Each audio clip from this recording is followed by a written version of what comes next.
ہمارے چینل کو سبسکرائب کریں اور بیل آئیکن دبائیں۔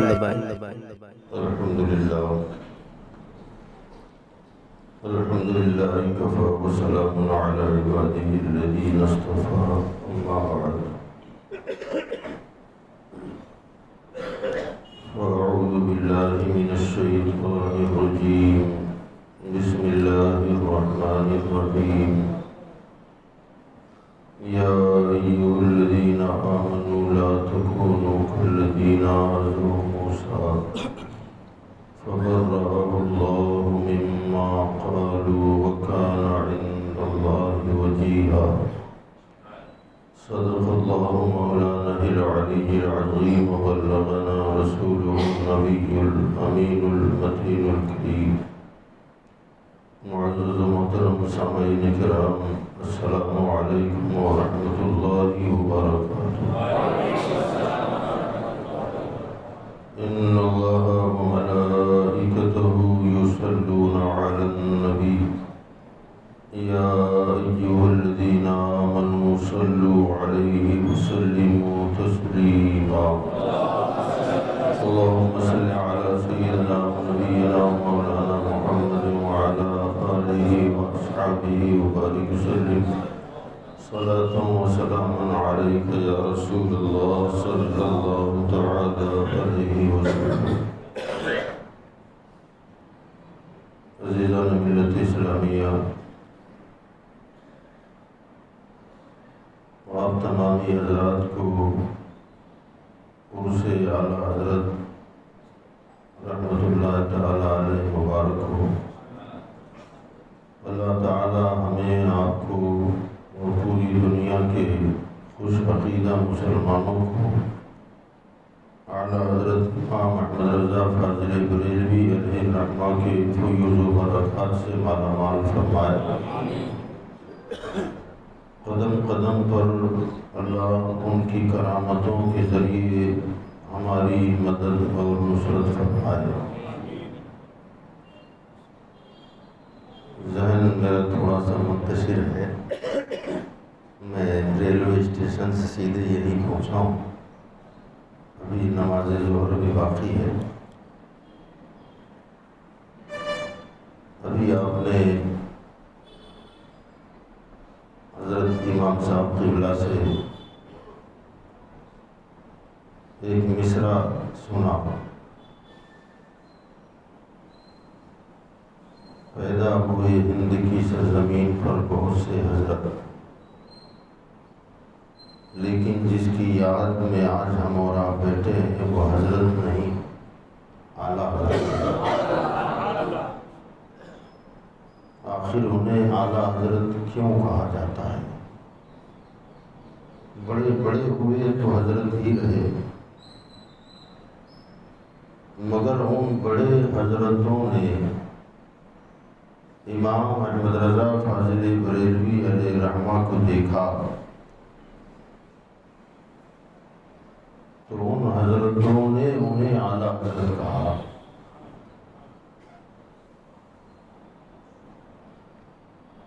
کیونکہ وہ علم کے ہر میدان میں بے مثال تھے۔ علم کا کوئی خطہ، کوئی گوشہ جس طرف امام احمد رضا فاضل بریلوی رحمۃ اللہ علیہ نے توجہ کی، اس علم کے میدان میں آپ نے اپنے جھنڈے گاڑ دیے۔ بڑے بڑے علماء حیران اور ششدر رہ جاتے تھے کہ ایک فرد واحد میں اتنا علم، آخر یہ کیسے ممکن ہے؟ تو پھر انہوں نے یہ کہہ دیا کہ ایک فرد واحد میں اتنے علوم و فنون جمع ہو جانا عقل بشری میں سماتا نہیں ہے۔ بس یہی کہنا پڑے گا کہ رسول اللہ کے معجزات میں سے ایک معجزے کا نام امام احمد رضا ہے۔ اللہ کی نشانیوں میں سے ایک عظیم نشانی کا نام امام احمد رضا ہے۔ بڑے بڑے فقیہوں نے جب علم فقہ اعلیٰ حضرت کا دیکھا تو انہوں نے برجستہ یہ کہا کہ علم فقہ میں امام احمد رضا اعلیٰ ہیں۔ محدثین نے علم حدیث دیکھا تو برجستہ پکار اٹھے کہ علم حدیث میں احمد رضا اعلیٰ ہیں۔ علم ادب میں دیکھا تو کہہ دیا اعلیٰ ہیں، فلسفے میں دیکھا تو کہا اعلیٰ ہیں، منطق میں دیکھا تو کہا اعلیٰ ہیں، قرآن کی تفسیری علوم میں دیکھا تو کہا اعلیٰ ہے۔ جب ہر علم کے میدان میں اعلیٰ ہیں تو ہم سب حضرت ہیں اور احمد رضا اعلیٰ حضرت ہیں۔ اور اسی لیے جو کہا جاتا ہے کہ وادی رضا کی کوہ ہمالا رضا کا ہے، وادی رضا کی کوہ ہمالا رضا کا ہے، جس سمت دیکھیے وہ علاقہ رضا کا ہے۔ تو یہ علاقوں کے اعتبار سے تو گجرات میں بھی اعلیٰ حضرت کا چرچا، مہاراشٹر میں اعلیٰ حضرت کا چرچا، ہم کاٹیا واڑ گئے تو وہاں بھی جھوم رہے تھے اعلیٰ حضرت کہہ کر۔ مہاراشٹر جاؤ تو اعلیٰ حضرت، یو پی جاؤ تو اعلیٰ حضرت، بنگال جاؤ تو اعلیٰ حضرت، دنیا کی کسی گوشے میں جاؤ تو وہاں اعلیٰ حضرت ہی نظر آتا ہے۔ یہ تو ہمارے آپ کے سمجھنے کے لیے ہے، مگر جب علماء نے ان کی کتابوں پر نظر ڈالا تو انہوں نے کہا اعلیٰ حضرت امام احمد رضا علم حدیث میں آپ اعلیٰ ہیں، علم فقہ میں آپ اعلیٰ ہیں، علم ادب میں آپ اعلیٰ ہیں، علم تفسیر میں آپ اعلیٰ ہیں۔ اس لیے دنیا پکار اٹھی کہ سارے لوگ حضرت ہیں اور احمد رضا اعلیٰ حضرت ہیں۔ حضور سیدنا محدث اعظم ہند حضور شیخ الاسلام علامہ مدنی میاں مدد اللہ علی کے والد گرامی ہیں۔ آپ فرماتے ہیں کہ میں علم حدیث کے لیے حضرت علامہ وسیع احمد محدث سیوطی علیہ رحمہ، بڑے عظیم محدث ہیں محدث سیوطی، ہمارے آپ کے لیے خوش ہونے کے لیے تو اتنا ہی کافی ہے کہ وہ محدث سیوطی کہلاتے ہیں۔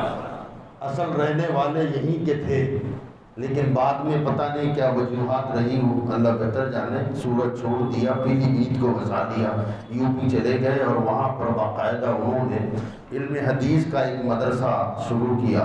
ایسے عظیم محدث تھے کہ علماء بیان فرماتے ہیں کہ جس طرح ایک حافظ قرآن رمضان المبارکہ میں محراب میں کھڑے ہو کر 30 پارہ قرآن سناتا ہے، شبینوں کی محفلیں آپ نے دیکھی ہوگی، تو فرماتے ہیں کہ اگر ایسا کبھی موقع مل جاتا تو حضور محدث سیوطی علیہ رحمہ بخاری ایسے ہی پڑھتے جیسے حافظ قرآن پڑھتا ہے۔ مکمل بخاری کے حافظ تھے، اور وہ بھی صرف متن کے نہیں، بلکہ فرمایا کہ راویان حدیث کی چیل جو ان سے لے کر رسول اللہ تک پہنچتی تھی، ان راویوں کے ناموں سمیت انہیں حدیثیں یاد تھیں۔ فرماتے ہیں حضور محدث اعظم ہند علیہ رحمہ کہ جب میرے مربیوں نے مجھے محدث سیوطی کی بارگاہ میں پیش کیا تو میں کلاس میں جب بیٹھتا تھا تو اپنے ساتھیوں کے ساتھ، تو کوئی دن ایسا نہیں گزرتا جس میں بخاری پڑھا رہے ہیں، مسلم پڑھا رہے ہیں، ابو داؤد شریف پڑھا رہے ہیں، موطا امام احمد بن حنبل پڑھا رہے ہیں۔ فرماتے ہیں کہ درس ہوتا تھا حدیثوں کا، مگر کوئی دن ایسا نہیں گزرتا تھا جس دن کلاس میں اعلیٰ حضرت کا ذکر نہ چھڑ جائے۔ اور جیسے ہی اعلیٰ حضرت کا تذکرہ آتا تھا تو محدث سیوطی مچل جاتے تھے، لہک کے اعلیٰ حضرت کا تذکرہ فرماتے تھے۔ تو حضرت محدث اعظم ہند فرماتے ہیں کہ ایک دن میں نے اپنے استاذ گرامی حضور محدث سیوطی علیہ رحمہ سے پوچھا کہ حضور آپ اپنے اساتذاؤں کا نام اتنی عقیدت اور محبت سے نہیں لیتے جتنا امام احمد رضا کا لیتے ہیں۔ آپ کے پیر و مرشد حضرت علامہ فضل الرحمن گنج مراد آبادی کے مرید تھے، یہ ان کا اپنے شیخ کا تذکرہ بھی اتنا لہک کے نہیں کرتے جتنا امام احمد رضا کا تذکرہ کرتے ہیں۔ آخر وجہ کیا ہے؟ تو استاد گرامی نے فرمایا تھا کہ شہزادے اصل دولت وہ نہیں جو میں نے اپنے استادوں سے علم حدیث کے طور پر حاصل کی ہے، اصل دولت وہ بھی نہیں جو میرے پیر و مرشد سے بیعت ہو کر میں نے حاصل کی ہے، اصل سرمایہ وہ ہے جو میں نے امام احمد رضا سے پایا ہے، اعلیٰ حضرت سے پایا ہے۔ اور وہ سرمایہ کیا ہے؟ فرمایا عظیم دولت علم حدیث نہیں ہے، عظیم دولت کسی سے بیعت ہو کر اپنے سلسلے میں منسلک ہو جانا نہیں ہے، اصل دولت مجھے جو احمد رضا سے ملی ہے، میرے دل کو محبت رسول کا مدینہ امام احمد رضا نے بنایا ہے، عشق رسول کا گنجینہ اعلیٰ حضرت نے بنایا ہے۔ آپ فرماتے ہیں جب حضرت یہ کہہ چکے تب میں نے یہ سوال کر ڈالا کہ حضور کیا علم حدیث میں امام احمد رضا کا مقام وہ ہے جو آپ کا مرتبہ ہے؟ جسے بخاری زبانی یاد ہو، جسے مسلم اور ترمذی زبانی یاد ہو، اس کا علم حدیث کا پایہ بہت بلند تھا۔ تو کہتے کیا علم حدیث میں اعلیٰ حضرت امام احمد رضا آپ کے برابر ہیں؟ تو آپ نے فرمایا ہرگز نہیں۔ اور پھر چند ہی لمحوں کے بعد فرمایا شہزادے کچھ سمجھے؟ ہرگز نہیں کا کیا مطلب؟ پھر آگے وضاحت کرتے ہوئے فرمایا کہ میرے پاس جتنا علم حدیث ہے نا، فرمایا خدا کی قسم اعلیٰ حضرت کے علم حدیث کے مقابلے میں پاسنگ کے برابر بھی نہیں ہوں۔ میرا علم حدیث ان کے علم حدیث کے مقابلے میں پاسنگ کے برابر بھی نہیں ہوں۔ کہا وہ امیر المومنین فی الحدیث ہے، اعلیٰ حضرت امیر المومنین فی الحدیث ہے۔ اور کیا بتاؤں، بات آ گئی ہے تو سن لیں آپ۔ حضور محدث سیوطی علیہ رحمت و رضوان اعلیٰ حضرت کے یہاں ملاقات کے لیے اکثر جاتے تھے بریلی شریف۔ تو جب بریلی شریف جاتے ملاقات ہوتی تو محدث سیوطی علیہ رحمہ کے بہت سارے مریدین بریلی میں بھی رہتے تھے۔ اب جیسے مریدوں کو پتہ چلتا کہ شیخ گرامی تشریف لائے تو دعوتیں آتی، جب دعوت آتی تو حضور محدث سیوطی علیہ رحمہ دعوت ایک ہی شرط پر قبول فرماتے کہ میرے ساتھ اعلیٰ حضرت کو دعوت دی جائے، تبھی میں دعوت میں آؤں گا۔ اب مرید تو اعلیٰ حضرت آ جائیں تو ظاہر نصیب، وہ تو تمنا لیے بیٹھے تھے، مگر اعلیٰ حضرت کے پاس فرصت کہاں تھی، وقت کہاں تھا۔ بہرحال دعوت پیش کی جاتی تو اعلیٰ حضرت فرماتے کہ میرے پاس وقت کہاں ہے کہ میں آپ کی دعوت میں آؤں، مگر محدث سیوطی کہتے حضور جب دعوت اتنی محبت سے دی ہے تو دعوتوں کو قبول کرنا اللہ کے رسول کی سنت بھی تو ہے۔ اب جیسے ہی رسول اللہ کی سنت کا ذکر چھڑ جاتا اعلیٰ حضرت قبول فرما دیتے۔ فرماتے ایک مرتبہ یہ ہوا کہ ایک مرید کے یہاں دعوت میں تشریف لے گئے، حضور محدث سیوطی علیہ رحمہ کو کھانوں میں مرغوب غذا جسے پسند فرماتے تھے وہ بیگن کی ترکاری تھی۔ بیگن کی ترکاری کو بڑے شوق سے آپ نوش فرماتے تھے۔ جہاں بھی دسترخوان سجتا مریدوں کو معلوم تھا کہ حضرت شوق سے کیا کھاتے ہیں، تو کئی قسم کے کھانے پکوان پکتے تھے مگر بیگن کی ترکاری ضرور ہوتی تھی۔ دسترخوان سجتا تھا، اعلیٰ حضرت اکثر دیکھتے۔ ایک دن جب بیٹھے ہوئے تھے تو کہا محدث صاحب آپ بیگن کو بہت پسند کرتے ہیں اور آپ ہیں محدث، کیا بیگن پر بھی کوئی حدیث یاد ہے آپ کو؟ دیکھیں کھاتے وقت بزرگوں کی باتوں کا طریقہ بھی کیا ہے، ہم ادھر ادھر کی چھیڑ چھاڑ کرتے رہتے ہیں۔ کہ آپ کو دسترخوان پہ بیٹھے ہوئے کھانا چل رہا ہے، کھانا اسٹارٹ ہوا، کھانا شروع ہوا، کہا بیگن آپ پسند کرتے ہیں اور آپ ہیں محدث، کیا بیگن پر بھی کوئی حدیث آپ کے ذہن میں ہے؟ تو کہا حضور ہے۔ حضور محدث سیوطی علیہ رحمہ نے بیگن پر حدیثیں پڑھنا شروع کر دی، متن کے ساتھ، راویوں کے ناموں کے ساتھ حدیثیں پڑھنا شروع کر دی۔ خالی بیگن پر 6 حدیثیں پڑھ ڈالی۔ کیسے عظیم محدث ہوں گے، خالی بیگن پر 6 حدیثیں پڑھ ڈالی۔ اعلیٰ حضرت نے فرمایا اور؟ تو کہا حضور جتنی یاد تھی سب سنا دی۔ اب اعلیٰ حضرت نے اس سے آگے سنانا شروع کیا۔ تنہا امام احمد رضا نے صرف بیگن پر 19 حدیثیں پڑھ ڈالی۔ 19 حدیثیں اعلیٰ حضرت نے صرف بیگن پر پڑھ ڈالی، اور پھر 1919 حدیثوں کے راویوں کا تذکرہ کرتے کرتے اس سے فلاں نے روایت کیا، اس سے فلاں نے روایت کیا، ان سے فلاں نے روایت کیا، ان سے فلاں نے روایت کیا، اور اس حدیث میں فلاں راوی ضعیف ہے، پھر یہ حدیث جو میں نے پڑھی ہے کہ اس میں فلاں فلاں راوی ہے، اس میں یہ فلاں عیب تھا، وہ اونچا سنتا تھا، ان کی آنکھ کی بینائی کمزور تھی، یا وغیرہ وغیرہ جو بھی ذوف آتا ہے۔ تقریباً 19 حدیثوں کو پھر آپ نے اس کا ذوف بھی بتایا، اور کس راوی میں کیا ذوف تھا آپ نے وہ بھی بتا دیا۔ ایسا علم اعلیٰ حضرت امام محمد رضا فاضل بریلوی کا تھا۔ حضور محدث اعظم ہند علیہ رحمہ فرماتے ہیں کہ میرے مربیوں نے اعلیٰ تعلیم کے لیے، یعنی یہ اس وقت کی بات ہے جب آپ عالم بنے، جب آپ محدث ہوئے، آپ باقاعدہ مفتی بھی ہو گئے، مگر فرمایا ابھی شہزادہ نامکمل ہے۔ محدث اعظم ہند کے لیے ان کے گھر والوں نے کہا کہ ابھی شہزادہ نامکمل ہے، اسے مکمل کرنے کے لیے بریلی بھیجنا پڑے گا۔ انتہائی تعلیم کے لیے آپ بریلی تشریف لائے۔ فرماتے ہیں حضور محدث اعظم ہند علیہ رحمہ جو ہیں یہ اسکولی تعلیم بھی 10ویں کلاس پاس تھے، اس زمانے کی بات کر رہا ہوں، 10 کلاس پاس تھے، عالم تھے، محدث تھے، مفتی تھے، فقیہ تھے۔ اب اعلیٰ تعلیم کے لیے اعلیٰ حضرت کے پاس آئے۔ آپ فرماتے ہیں کہ خصوصاً وراثت کے جو مسائل آتے تھے نا، تو چونکہ میرا حساب بہت پختہ تھا، گنیت میں مضبوط تھا، تو اعلیٰ حضرت وہ میری طرف روانہ فرماتے کہ شہزادے کے پاس دے دو، وہ لکھیں گے۔ فرماتے میں محنت کرتا، رات رات دن دن ایک کر کے ہر سوال کا جواب کتابوں سے نکال کر ترتیب دیتا۔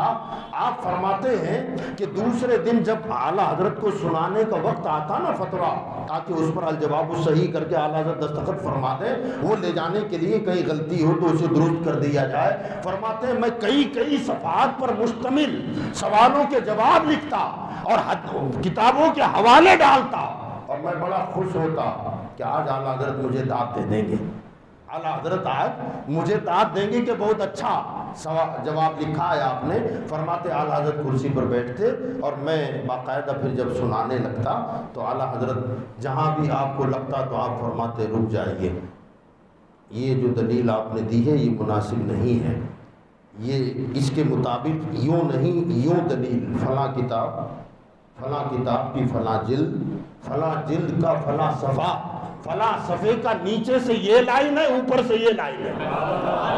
محدث اعظم ہند علیہ رحمہ فرماتے میں جاتا کتب خانے میں، اور کتب خانے میں جا کر وہ کتاب نکالتا، وہ جلد نکالتا، کہتے خدا کی قسم جلد تو جلد ہے، صفحہ تو صفحہ ہے، میں نے زندگی میں کبھی سطر ادھر ادھر ہوتے ہوئے نہیں دیکھا۔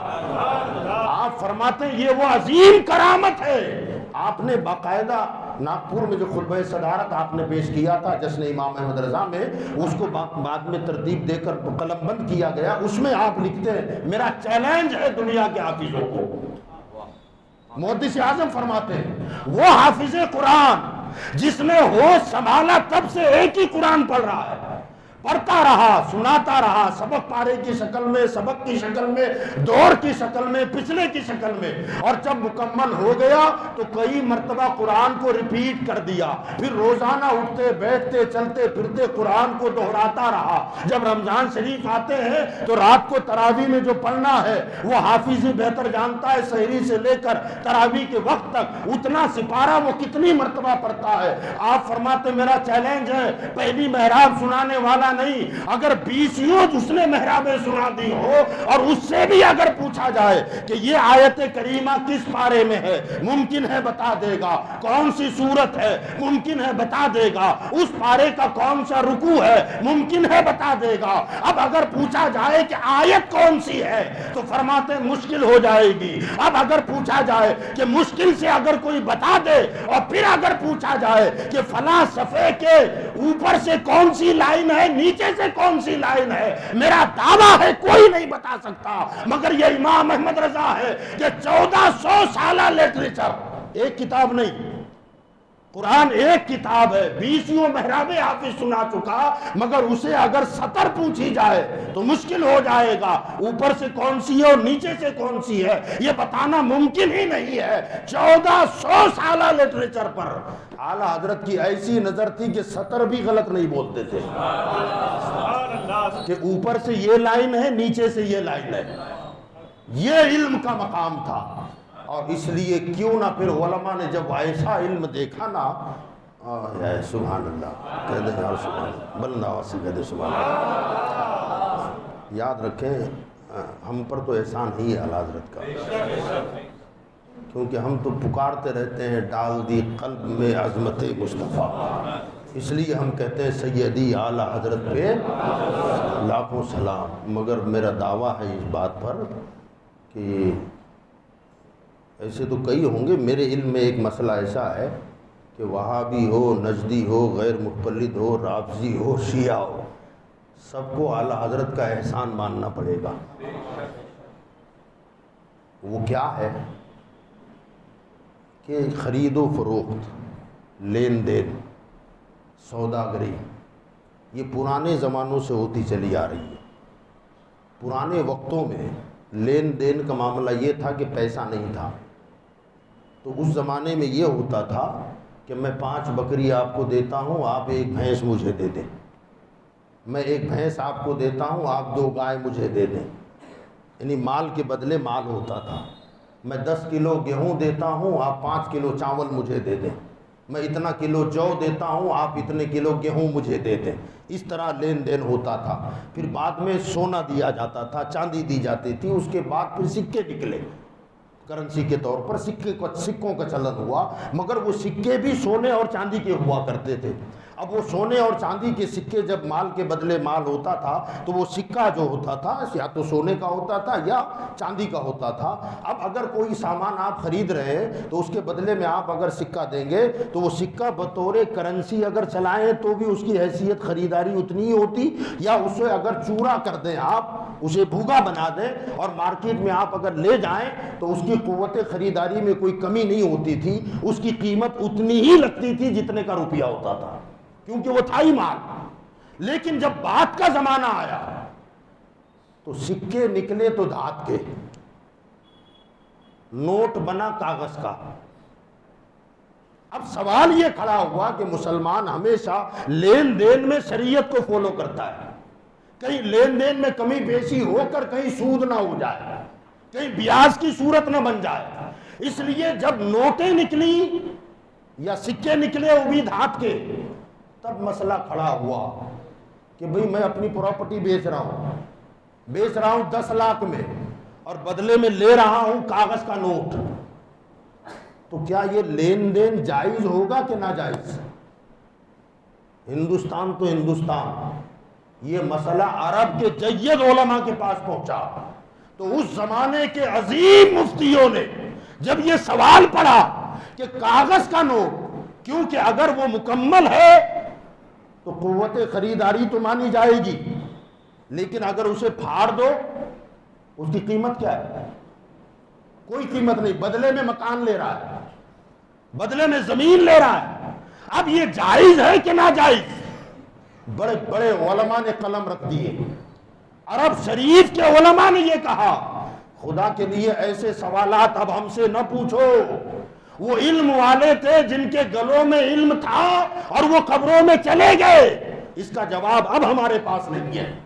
اسی زمانے میں امام احمد رضا حج کے لیے تشریف لے گئے، جب حج کو گئے تو وہاں کے مفتیوں کے ٹیبل پر یہ سوال پڑا ہوا تھا، اور یہ زمانہ وہ تھا کہ الدولۃ المکیہ اعلیٰ حضرت نے لکھ ڈالی تھی، پورے عرب میں اعلیٰ حضرت کے علم کا غلغلہ مچا ہوا تھا۔ تو علماء عرب نے آپس میں یہ مشورہ کیا کہ ہندوستانی عالم احمد رضا آئے ہوئے ہیں اور انہوں نے علم غیب پر دلائل کے وہ انبار لگائے کہ ہم حیران ہیں، کہ یہ مسئلہ ان کے سامنے پیش کرو، ہو سکتا ہے کوئی حل نکل آئے۔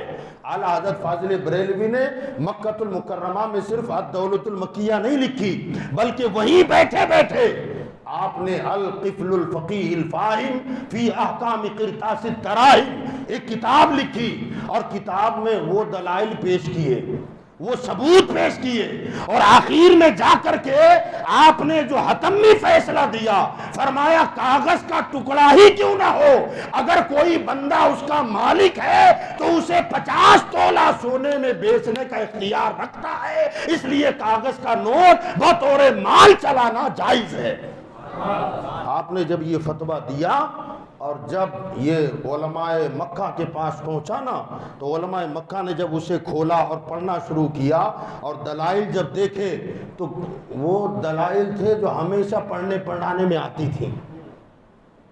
مفتی مکہ نے اپنی ران پہ ہاتھ مار کے کہا تھا کہ ان دلائل سے مولانا جمال الدین تم کہاں غائب رہے، یہ تو دلائل وہ ہیں جو ہم روزانہ پڑھتے بھی ہیں اور پڑھاتے ہیں، ہمیں نظر نہیں آئے احمد رضا نے کیسے اس کو دلیل میں پیش کر دیا ہے۔ حضرات گرامی، جب یہ قول ان کا میں نے پڑھا تو میرا وجدان یہ کہنے لگا، میرا اپنا وجدان یہ کہنے لگا کہ لقمان حکیم کے حوالے سے یہ ملتا ہے ہمیں بعض کتابوں میں کہ بڑے بڑے حکیم خود ریسرچ کر کے بتاتے تھے کہ یہ جڑی اس کام میں آتی ہے، یہ پتا اس کام میں آتا ہے، یہ پھل اس کام میں آتا ہے، یہ پھول اس کام میں آتا ہے، مگر لقمان حکیم جب جنگلوں میں جاتے تھے تو کہتے تھے، وہ خود تشخص نہیں فرماتے تھے بلکہ درخت بولتا تھا میرا پتا لے لو اس کام میں آئے گا، میری جڑ لے لو اس کام میں آئے گی، میری چھال لے لو اس بیماری کے کام آئے گی۔ وہ لقمان حکیم تھے کہ جڑی بوٹیاں بولتی تھی۔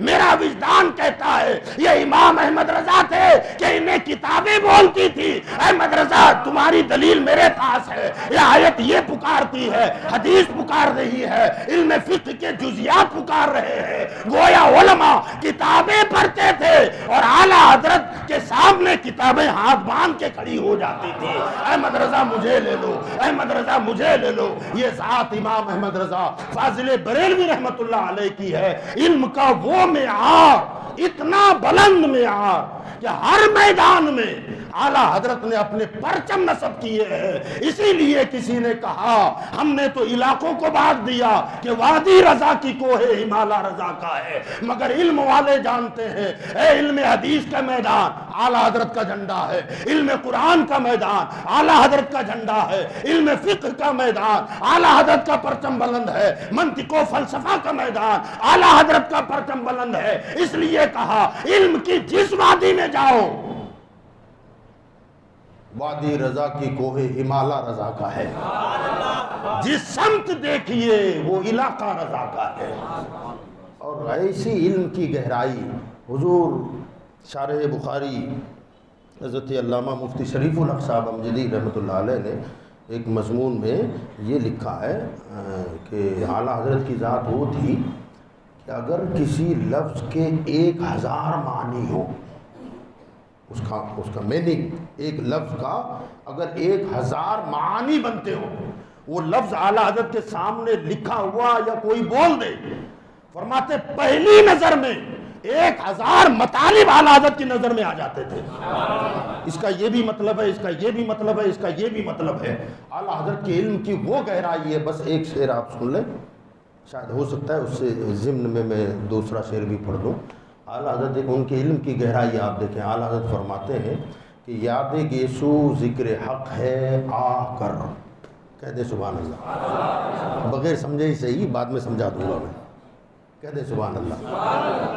حضور صلی اللہ تعالی علیہ وسلم کی گیسوؤں کے لیے کہتے ہیں کہ اے عاشقو میرے نبی کے گیسو یاد کرو، ان کے گیسوؤں کو یاد کرو، یہ اللہ کا ذکر ہے۔ یاد گیسو ذکر حق ہے، حضور کے گیسوؤں کی یاد کرنا، ان کا ذکر کرنا، فرماتے ہیں یہ اللہ کا ذکر ہے۔ اور کیا کر؟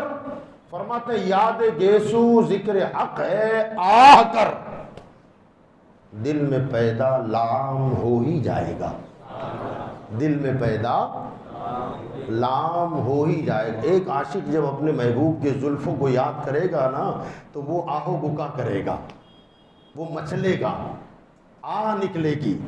اور یہ لفظ آہ جو ہے نا، آہ جب چوٹ لگتی ہے نا دل پر تب نکلتا ہے آہ، یا کہیں درد ہو تب نکلتا ہے آہ، یہ لفظ۔ اور یہ 2 حرفوں کا مجموعہ ہے، ایک ہے حمزہ اور ایک ہے ہا، جسے عرف عام میں الف کہا جاتا ہے، الف اور ہا۔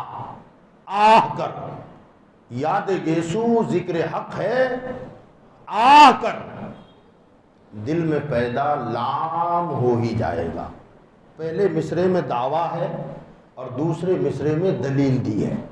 وہ دلیل کیا ہے کہ بھئی حضور کے گیسوں کو یاد کرنا اللہ کا ذکر کیسے ہو جائے گا، اللہ کا ذکر کیسے ہوگا؟ تو آپ فرماتے ہیں کہ حضور صلی اللہ علیہ وسلم کے جو گیسوئے پھانپ تھے نا، جب کبھی بڑھتے تھے تو شان مبارکہ کاندھوں کو چھونے لگتے تھے، کہتے سبحان اللہ، کاندھوں کو چھونے لگتے تھے، مگر ہمیشہ ایسا نہیں ہوتا تھا، بلکہ کبھی کان کی لو تک بھی ہوتے، کبھی آدھے کانوں تک بھی ہو جاتے جب کٹتے تھے۔ سرکار دو عالم صلی اللہ علیہ وسلم جب اسے تراشتے تھے، مگر جب بڑھ جاتے تو پھر نیچے شانوں تک، کاندھوں کو چھونے لگتے تھے، اور جب یہاں تک گیسو آتے نا تو وہ مڑ جاتے تھے۔ جب وہ مڑتے تھے تو لام کی شکل بنتی تھی، کھائی کی لام کی، اور وہ گیسو جب اس طرف آتے نا دونوں سائڈ، تو ادھر ایک لام اور ادھر ایک لام، دونوں سائڈ میں کتنے لام ہوئے؟ 2 لام۔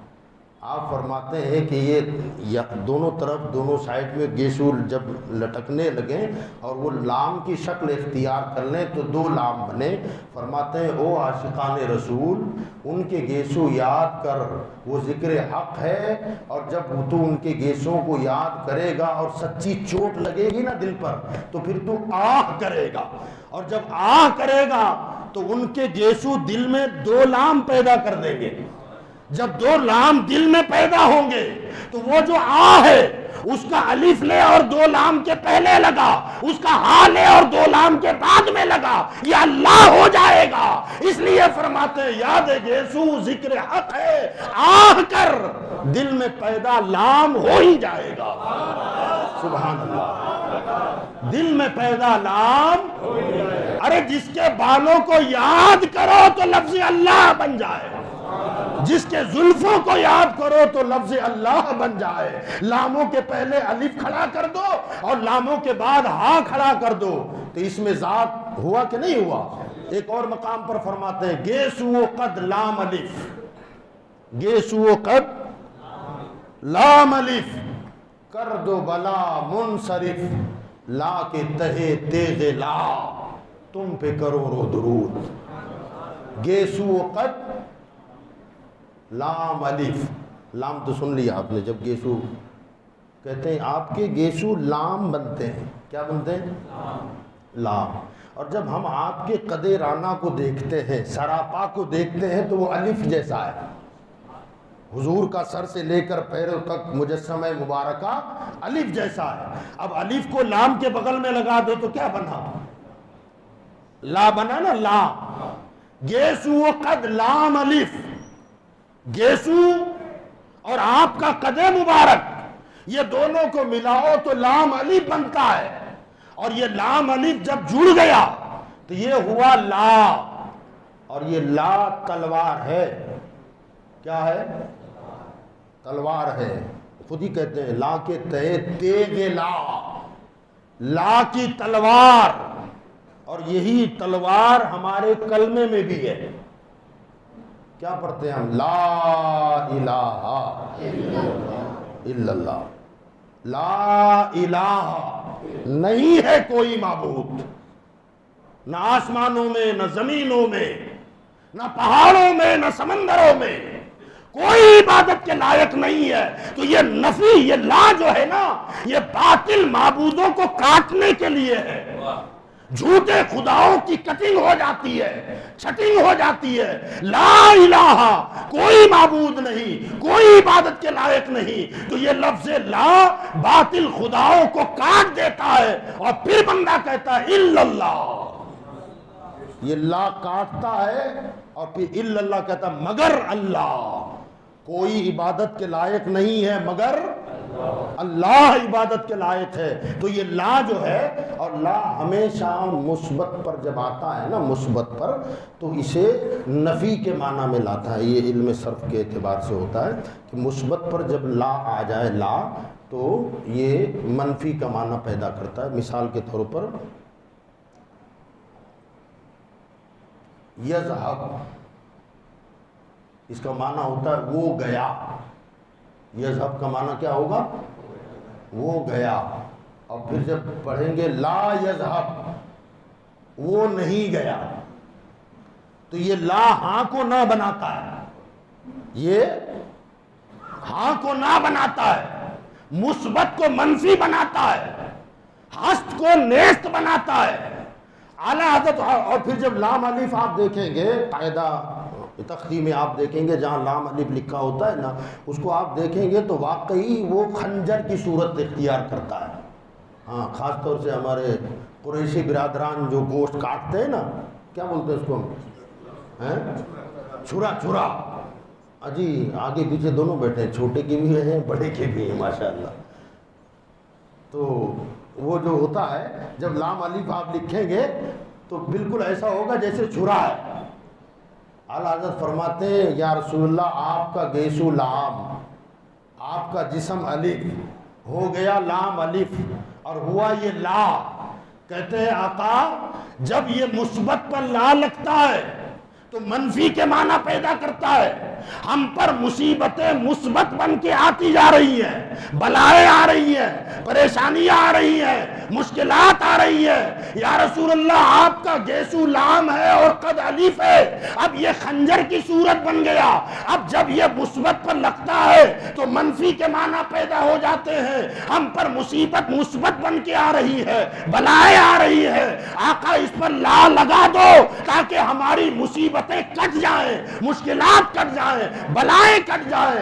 اس لیے فرماتے ہیں گیسو قد لام الف کر دو بلا منصرف. لا کے تہے تیغ لا کی جو تیغ ہے اس کے نیچے ہماری مصیبت کو لا کے کاٹ دیجئے، ہماری بلا کو لا کے کاٹ دیجئے. آقا تم پہ کروڑوں درود. یہ اعلیٰ حضرت امام احمد رضا فاضل بریلوی علیہ رحمت و رضوان کا علم ہے، اتنی گہرائی. اگر میں ایک اور شعر پڑھ دوں تو شاید آدھا گھنٹہ نکل جائے گا. 38 پہ کل شریف ہم کو کرنا ہے. اعلیٰ حضرت ایک کلام میں ارشاد فرماتے ہیں، مختصراً عرض کر دوں میں ورنہ میری تقریر مکمل اس شعر پر ہے. اعلیٰ حضرت فرماتے ہیں کہ رکھیے وہ سوئے لال ازار پھرتے ہیں، تیرے دن اے بہار پھرتے ہیں. اس کا شعر ہے. آپ فرماتے ہیں رکھیے جیسے ہے خانہ زاد ہے ہم، رکھیے جیسے ہیں خانہ زاد ہے ہم، مول کے عیب دار پھرتے ہیں، مول کے عیب دار پھرتے ہیں. آپ ذرا دیکھیں کہ اس ایک شعر میں قرآن کی آیت اور آیت کیا اس کی تفسیر تشریح میں سمجھتا ہوں کہ بڑے بڑے مفسرین نے جہاں ان آیتوں کی تفسیر پیش فرمائی ہے ورق کے ورق سیاہ کر ڈالے، کئی ورق لکھ ڈالے، اور اس کا جو نچوڑ اعلیٰ حضرت نے ایک شعر میں ڈال دیا ہے، خدا کی قسم وہ سارے صفحات ایک طرف اور اعلیٰ حضرت کا ایک شعر ایک طرف ہے. آپ فرماتے ہیں یا رسول اللہ رکھیے جیسے ہیں خانہ زاد ہے ہم، مول کے عیب دار پھرتے ہیں. یہ کیا ہے؟ یہ معاملہ یہ ہے کہ اللہ تعالیٰ نے قرآن مجید میں فرمایا ان اللہ اشتری من المؤمنین انفسهم واموالهم بان لهم الجنہ، کہ بے شک اللہ تعالیٰ نے ایمان والوں کی جان اور ان کے مالوں کو خرید لیا ہے جنت کے بدلے میں. اللہ نے خریدا ہماری جانوں اور مالوں کو جنت کے خریدے میں، جنت کے بدلے میں. تو یاد رکھیے گا، بس مختصر عرض کر رہا ہوں کہ مال ہم ہیں. کون ہے؟ ہم ہیں. خریدار اللہ ہے. قیمت بولیے بیچا کس نے؟ بیچنے والے رسول اللہ. وہ دور تھا اللہ نے فرمایا پیارے سودا کرو گے، مولا کیسا؟ کا امت تیری جنت میری، میں خریدوں گا. اللہ کے رسول صلی اللہ علیہ وسلم نے کہا باری تعالیٰ اگر تو خریدار ہے میں بیچوں گا. اللہ تبارک و تعالیٰ نے فرمایا آپ نے اپنی امت تو دیکھی ہے، میں نے قیمت کیا رکھی ہے معراج میں آ کے ذرا وہ بھی دیکھ جاؤ تاکہ سودا مکمل ہو جائے. سرکار معراج میں گئے، جنت کا معائنہ فرمایا، سودا کمپلیٹ ہوا مگر لین دین نہیں ہوا. لین دین ابھی باقی ہے. اب یہ لین دین ہوگا قیامت کے دن. لین دین کب ہوگا؟ قیامت کے دن. اب مال لے کر رسول اللہ ادھر قیمت اللہ کی جنت. اللہ کے رسول عرض کریں گے باری تعالیٰ سودا ہوا تھا بہت پہلے, معراج میں آ کے ہم نے کمپلیٹ کر دیا تھا, اب لینا دینا باقی ہے, مولا یہ مال ہے قیمت دے. اللہ تعالیٰ ارشاد فرمائے گا, عادت ہوتی ہے بیپاریوں کی, جب سیمپل دیا جاتا ہے تو کبھی اگر آرڈر مل جائے اور پھر مال جائے اور کوئی 19-20 ہو تو خریدار کیا کہتا ہے کہ نا یار تم نے جو سیمپل دکھایا تھا وہ الگ تھا, جو بھیجا ہے یہ الگ ہے. وہ اپنی صفائیاں پیش کرتا رہتا ہے کہ وہ کہتا نا یہ مال تو وہی ہے یار, آپ خالی دکان میں رکھو, دوڑے گا چلے گا, یہ ہوگا, یہ ٹرانسپورٹ میں ایسا ہو گیا, 15 دن وہاں پڑا رہا مال, بارش ہو گئی تھی, یہ ہو گیا تھا, اوپر سے داغ دھبے, مال بالکل کلیئر ہے, مال بہت اچھا ہے, مال بڑھیا ہے. وہ کوشش کرتا رہتا ہے, سامنے والا خریدار عیب بتاتا رہتا ہے, اور جس کا مال ہے وہ عیبوں کو چھپاتا رہتا ہے. یہ اس کی عادت ہوتی ہے. اب اگر وہ مال چل گیا تو خریدار کے دامن میں جائے گا, اور پھر بھی اگر وہ نہ مانے تو ریٹرن ہوگا, تو جس کا ہے اس کے پاس لوٹ کے آئے گا. اب قیامت کا دن آئے گا, ہمارے آقا کہیں گے مولا وہ جو سودا ہوا تھا آج لین دین کا مسئلہ ہے. میرا رب ارشاد فرمائے گا پیارے مصطفیٰ سودا تو ہوا تھا مگر سودے میں یہ مال جو آیا ہے یہ تو بڑا ڈیمیج مال ہے. ہم نے سیمپل دیکھا تھا, ابو بکر تھا, عمر تھا, عثمان غنی تھے, مولا علی شیر خدا تھے, ابو ذر غفاری تھے, حضرت صہیب رومی تھے. یہ بات کا مال تو بہت کچرا ہے, یہ بات کا مال تو ڈیمیج مال ہے, یہ مال میری قیمت دیکھو, یہ مال دیکھو, یہ مال نہیں چلے گا. اب عادت کے مطابق جس نے جو خریدار ہوتا ہے وہ اس کے عیب بتائے گا, اور جس کا مال ہوتا ہے وہ کہے گا مولا مال اوپر سے ذرا داغ لگا ہوا ہے, دھبا لگا ہوا ہے, اندر سے بہت اچھا ہے, ذرا دل کی گہرائیوں میں دیکھ, تیری محبت سمائی ہوئی ہے, میرا عشق بیٹھا ہوا ہے, اوپر سے داغ دھبے لگے ہیں. مولا شیطان ان کے پیچھے تھا, نفس امارہ ان کے پیچھے تھا, وہ عیب کھلتے جائیں گے اور مصطفیٰ چھپاتے جائیں گے. اعلیٰ حضرت فرماتے ہیں وسعتیں دی ہیں خدا نے دامن محبوب کو, وسعتیں دی ہیں خدا نے دامن محبوب کو, جرم کھلتے جائیں گے اور وہ چھپاتے جائیں گے. جرم کھلتے جائیں گے اور وہ چھپاتے جائیں گے. اب یہ مال بات ہو رہی ہے اللہ رسول کی بقول اشرف البخار, ورنہ کہیں اور چلا جاؤں گا. کس کی بات ہو رہی ہے؟ اونچی بولو اور اونچی. اللہ رسول کی بات ہو رہی. آج وہاں بھی ہم سے کہتا ہے چلیے اللہ رسول کی بات ہوگی, اب اللہ رسول کی بات وہاں ہوگی, وہ بات کریں گے. یہاں بات تو کر رہا ہے اور کہتا ہے اللہ رسول کی بات ہوگی, حقیقت میں وہاں ہوگی. اللہ کہے گا یہ مال چلنے کے قابل نہیں, اور رسول اللہ ہمارے عیبوں پر پردہ ڈالیں گے. اب یاد رکھیں اصول کے مطابق اگر یہ مال چل گیا تو دامن توحید میں, اور واپس ہوا تو دامن مصطفیٰ میں آ جائے گا. اس لیے اعلیٰ حضرت فرماتے ہیں جو مال ریجیکٹ ہو رہا ہے اس کے لیے کہتے ہیں یا رسول اللہ رکھیے. اب سمجھ میں آیا نا؟ فرماتے ہیں رکھیے جیسے ہے, خانو زاد ہیں ہم, آپ کے گھر کا مال ہے, مول کے عیبدار پھرتے ہیں. جس کا سودا ہو گیا تھا مگر عیبوں کی وجہ سے ریٹرن ہو رہا ہے, یا رسول اللہ آپ ہی کو رکھنا ہوگا کیونکہ مال ہی آپ کا ہے. تو چل گئے تو دامن توحید میں, اور ریٹرن ہوئے تو دامن مصطفیٰ میں. اور دامن نہ ہمارا ادھر نقصان نہ ادھر نقصان, کیونکہ اگر ریٹرن بھی ہو جائے تو بقول استاذ زمن علامہ حسن رضا کہ ڈھونڈا ہی کرے صدر قیامت کے سپاہی, وہ کس کو ملے جو تیرے دامن میں چھپا ہو. وما علینا الا